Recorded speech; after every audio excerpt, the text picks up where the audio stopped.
अस्सलामुअलैकुम viewers and welcome. अटक refinery के बारे में इस वीडियो में मैं बात करूंगा और बैड न्यूज़ देखें किस टाइम पे आ रही है, रूमर्स और बैड न्यूज़ जब ये प्राइस जो है हिस्टोरिकल हाई को टच कर रही है। 2017 में ये एडजस्टेड प्राइस में 362 रुपये इसका हाई है और आलमोस्ट उसी प्राइस पे 380 रुपीज़ जो है वो इस वीक में लगा है। तो देखने की चीज़ ये है कि ये इस तरह से कैसे होता है। अगर इसके फंडामेंटल्स पे देखें तो 1066 मिलियन का पेड अप कैपिटल है, इसका कोई बड़ा कैपिटल नहीं है। 40% फ्री फ्लोट है, जून क्लोजिंग है इसकी, 106 मिलियन शेयर्स हैं। अर्निंग्स में देखें तो रिमार्केबल ग्रोथ है, 274 पे 12 पैसे इसकी अर्निंग आई थी साल की।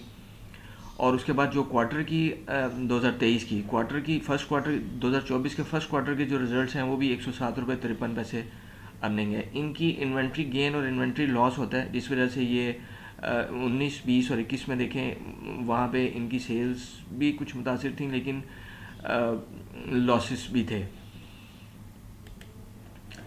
बुक वैल्यू 1029 रुपये है, एक्सपेक्टेड बुक वैल्यू 1440 रुपये है। लेकिन ये तो एजम्पशन है ना, एक्सपेक्टेड जो है ये तो एजम्पशन है, लेकिन जो करंट है वो भी 1029 रुपये और इस वक्त भी इस बुक वैल्यू से डिवाइडेड बाय 3 पे ट्रेड हो रहा है।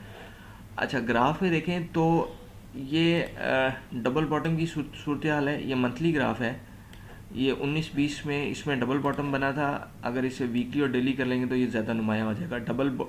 अभी इस सूरत हाल को 1 मिनट के लिए हाइड करें तो सिचुएशन ये बनेगी कि ये डबल बॉटम है और इसका ब्रेकआउट हुआ, ये जो सर्कल ड्रा किया इसका ब्रेकआउट होने के बाद 164 रुपये तक प्राइस गई और पुल बैक में 109।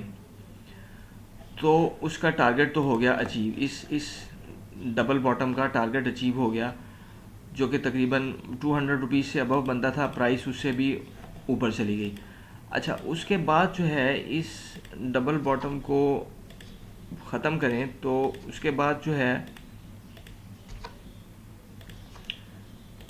ये फिर कंसोलिडेशन एरिया, ये ट्रायंगल है, इसमें ये कंसोलिडेशन एरिया और उसके बाद फिर अपने टारगेट्स अचीव करते हुए और उसको एक्सेलरेट किया जो अर्निंग्स के साइड पे। इस पे ये वीकली में देखें तो वही कंसोलिडेशन एरिया और डेली में देखेंगे तो ये कंसोलिडेशन एरिया जो है उस पे मैं मार्किंग कर देता हूँ,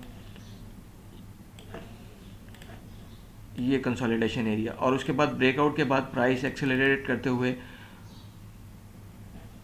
चंद ही माह में जो है वो उसका टारगेट अचीव हो गया और अब हिस्टोरिकल हाई पे वॉल्यूम्स भी हैवी और जो है वो बैड न्यूज़। तो किस तरह से मार्केट्स इफ़ेक्ट करती हैं और किस तरह से जो है वो प्राइस को अर्निंग्स के साथ और न्यूज़ के साथ अकोमोडेट करके तो मार्जिन्स निकाले जा सकते हैं। ये 2017 में ये हाई जो बना था, प्राइस आलमोस्ट उधर ही आई।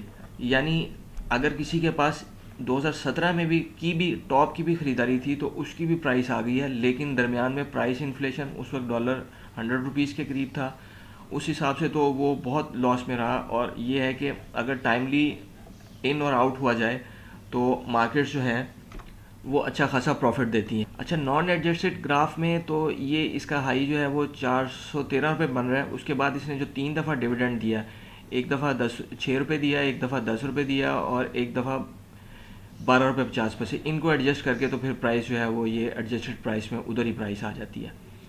तो ये नॉन एडजस्टेड ग्राफ है। तो वैसे तो ये लॉस ही है, क्योंकि ये जो टॉप पे ख़रीदारी थी वो डिवाइडेड बाय 10 रह गई और प्रेशर कितना इन्वेस्टर ने और शेयर होल्डर ने बिल्ड किया। लेकिन अगर टाइमली इन एंड आउट किया जाए तो उन्हीं शेयर्स को अच्छी खासी क्वांटिटी में कन्वर्ट किया जा सकता है और प्रॉफिट्स भी साथ साथ अर्न किए जा सकते हैं। Viewers, thank you for watching the video.